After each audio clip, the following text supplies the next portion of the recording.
अस्सलाम वालेकुम बेटा जी। आज का जो हमारा टॉपिक है वो है what is switch statement, explain it's working with example. Switch statement क्या है और ये कैसे काम करती है, एग्जांपल के साथ हमने इसको जो है डिस्कस करना है। इसका सिंटैक्स क्या है, फ्लो चार्ट क्या है, इसकी वर्किंग क्या है, ये हम एग्जांपल में भी देखेंगे। स्विच स्टेटमेंट ये जो है इज़ एन अल्टरनेटिव किसकी है, नेस्टेड इफ़ एल्स की। ये आपके पास नेस्टेड इफ़ एल्स के अल्टरनेटिव में तबादल यूज़ होती है। नेस्टेड इफ़ एल्स का स्ट्रक्चर जो है काफ़ी कम्प्लेक्स है इसकी निस्बत, तो इसलिए स्विच को यूज़ करना हमारे लिए क्या है, ज़्यादा आसान और इजी है। स्विच में आपकी जो कंडीशन होती है इसे आप स्विच और फिर इधर एक्सप्रेशन यानी आपकी जो भी कंडीशन है वो आ जाती है।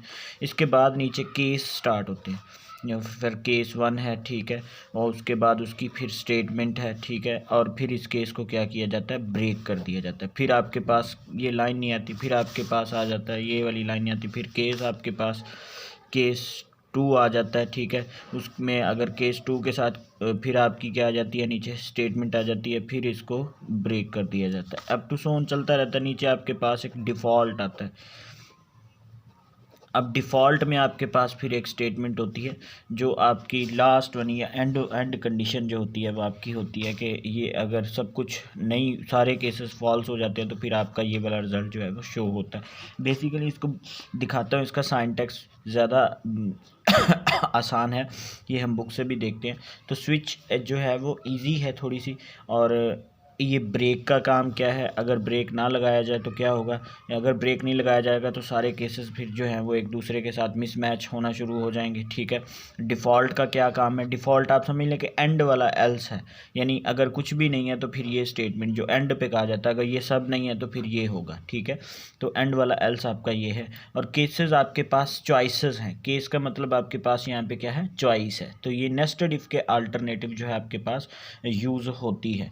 इसको फर्दर आप जो है वो डिस्कस करते हैं। जैसे ही आप यहाँ पे एक्सप्रेशन वैल्यूएट होता है, फिर केसेस चेक होना शुरू हो जाते हैं। जिस केस के साथ मैच होगा उसके रिलेटेड स्टेटमेंट एग्जीक्यूट हो जाएगी, अदरवाइज़ क्या होगा, नीचे चलती जाएगी। जितने केसेस होंगे गो थ्रू होती जाएगी, और एंड पे अगर कोई भी मैच नहीं होता तो फिर डिफ़ॉल्ट यानी एल्स में जो दिया गया है वो एग्जीक्यूट हो जाएगा।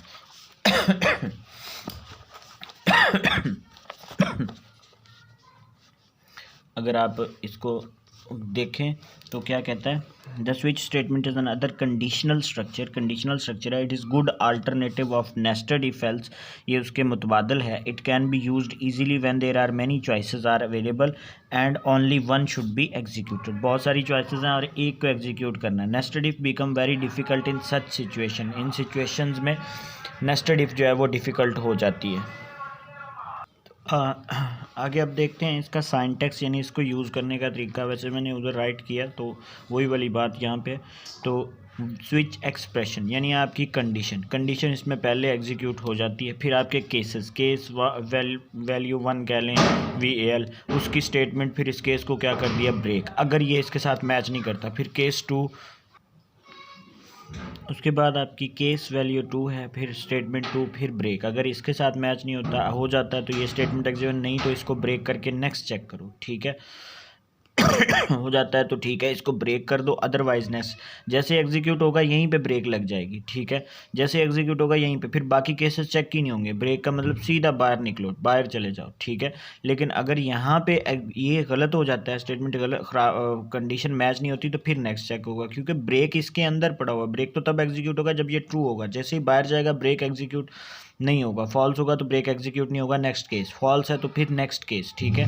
इसी तरह चलता जाएगा। n नंबर ऑफ केसेस यानी लिमिट नहीं है, आप मल्टीपल नंबर ऑफ केसेस जो हैं वो अप्लाई कर सकते हैं, और एंड पे आपके सब ब्रेक। और एंड पे एक डिफ़ॉल्ट दिया जाता है, यानी इसमें स्टेटमेंट है कि जैसे हम कहते हैं कि मल्टीपल कंडीशंस, ये अब क्या उसे बोलते हैं, हफ्ते में 7 दिन होते हैं, अगर 7 तक आप नंबर इंटर करते हैं, अगर आप 8 इंटर करते तो वो तो कह देगा कि इनवैलिड है। 8वां अगर कोई दिन ही नहीं है तो वो कह देगा कि इनवैलिड केस है, यानी आपके पास इनवैलिड इनपुट है। तो ये एंड पे इसके डिफ़ॉल्ट यानी एल्स समझ लीजिए इसको, ठीक है। फिर वो कहता है working of the switch statement compares the result of single expression with multiple cases. तो कंडीशन एक है, एक्सप्रेशन एक है, उसको मल्टीपल केसेस के साथ आप क्या करें, मैच करें। Expression can be valid expression that result in integer character value कुछ भी हो सकता है। The expression is valuated at the top of the switch statement, ऊपर वो साइन टेक्स्ट में ही आपको नज़र आ रहा है, ठीक है।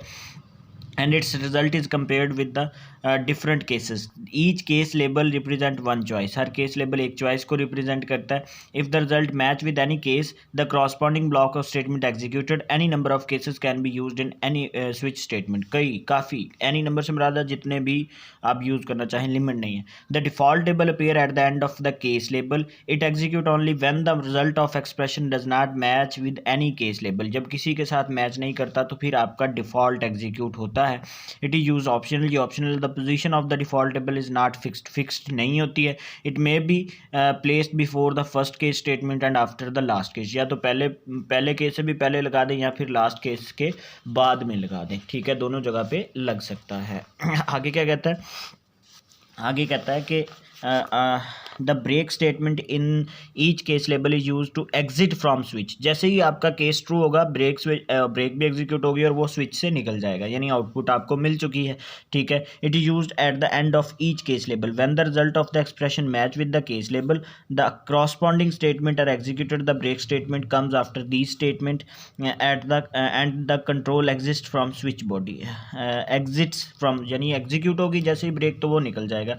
If the break is not used, all case block that comes after the matching case will also be executed. तो सारे जो हैं वो एग्जीक्यूट हो जाएंगे अगर हम नहीं लगाते. इन दो तीन बातों को मैं यहाँ पे जस्टिफाई कर देता हूँ. यानी अगर वो कहता है कि हम इस ब्रेक्स को नहीं लगाते तो फिर जितने भी केसेस होंगे वो सारे क्या हो जाएंगे, चेक होंगे और एग्जीक्यूट हो सकते हैं. ये हमारे पास एरर की फॉर्म बन जाएगी, ठीक है. और अगर हम ये केस लगाते तो इसका मतलब क्या है, यानी ये केस लगा दिया है तो क्लियर समझ लें कि केस अगर ये पहला केस ट्रू हो जाता है, स्टेटमेंट एग्जीक्यूट हुई, नीचे कीवर्ड पड़ा हुआ है ब्रेक का, यानी नीचे चेक ही नहीं करना, ब्रेक कर जाओ. ब्रेक आपने पढ़ा हुआ है पहले 10 चैप्टर में भी, ब्रेक कर दिया तो सीधा बाहर चले जाएंगे आप, ठीक है. जैसे ही आप बाहर जाएंगे इसका मतलब है कि आप स्विच बॉडी से ही निकल गए. ये स्विच बॉडी है ना, इससे निकल के आप किधर चले जाएंगे, मेन बॉडी यानी गेट ch की तरफ चले जाएंगे, ठीक है. तो बाकी केसेस एग्जीक्यूट ही नहीं होंगे. लेकिन अगर ये केस ट्रू नहीं होता तो फिर ये एग्जीक्यूट ही नहीं होगा, फिर केस टू चेक होगा, फिर केस 3. अगर केस 3 एग्जीक्यूट हो जाता तो स्टेटमेंट स्क्रीन के ऊपर, और ब्रेक क्या करेगा, इसको यहाँ से स्विच बॉडी से निकाल देगा. यानी जहाँ पे केस ट्रू हुआ वहीं पे ब्रेक हो जाएगा. ब्रेक का मतलब है कि आगे वाले केसेस चेक नहीं होंगे, ठीक है. अच्छा, इसकी एग्जांपल आपकी स्क्रीन के ऊपर नज़र आ रही है आपको. वो कहता है the following example input a number of work weekdays and display the name of the day. for example if the user enter 1 it display Friday and so on. तो अब आपको पता है वीक में 7 दिन होते हैं तो केसेस बनेंगे 7, ठीक हो गया जी. अब आपने क्या इंटर करना है, इनमें से कोई एक नंबर इंटर करना है, उसके मुताबिक आपने डे सेट कर देने हैं, ठीक है. और अगर आप डे सेट कर देते हैं तो उसके ऊपर गौर करें ना, इनपुट आर नंबर आपने इनपुट करना. 1 पे अगर आप फ्राइडे रख देते हैं तो 2 पे आप जो है वो सैटरडे रख देंगे, 3 पे आप जो है वो संडे रख देंगे, 4 पे आप जो है वो मंडे रख देंगे, इस तरह, ठीक हो गया जी. इस तरह करते करते अब आपने दोनों हेडर फाइल इंपोर्ट कराई. वॉइड मेन, आपने एक नंबर लेना है तो आपने इंटीजर डाटा टाइप के साथ एक एन वेरिएबल ले लिया. इंटर द नंबर इंटर करवा लिया गया. फिर कहा स्विच एन के ऊपर एन आपके एक्सप्रेशन, एन के ऊपर कंडीशन लगा दी. फिर कहा केस 1, 7 दिन में पहला 1 है, उसने कहा अगर ये ट्रू होता है तो फ्राइडे ब्रेक कर जाओ, फिर बाकी चेक करने की ज़रूरत ही नहीं है.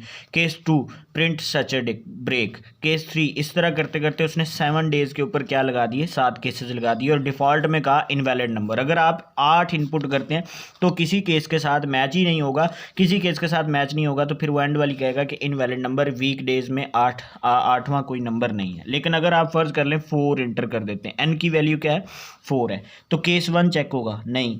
N4 क्या 4 इज इक्वल टू 1 है, नहीं. 4 1 के बराबर नहीं है, नहीं हो गया. 4 2 के भी नहीं है, ख़त्म. 4 3 के भी नहीं है, कैंसिल. अब 4 4 यस, ये मैच हो गया, मैचिंग हो गई. N4 है, केस भी 4 है जी, मैच हो गया. अब स्टेटमेंट एग्जीक्यूट हो जाएगी और आउटपुट में आ जाएगा मंडे. जैसे ही आउटपुट में मंडे आएगा, नीचे का लगा हुआ ब्रेक वो यहाँ से निकलेगा और स्विच बॉडी से बाहर चला जाएगा. स्विच बॉडी से बाहर किधर, गेट ch की तरफ, ठीक है. जैसे ही गेट ch की तरफ आएगा तो वो आपका प्रोग्राम क्या कर जाएगा, एंड कर जाएगा. आई होप आपको एग्जांपल से समझ आया होगा कि स्विच स्टेटमेंट क्या है और कैसे काम करती है. स्विच स्टेटमेंट आज हमने रीड की. आई होप लेक्चर समझ आएगा. इंशाल्लाह कल फर्दर आगे डिस्कस करेंगे. तब तक के लिए अल्लाह हाफिज़.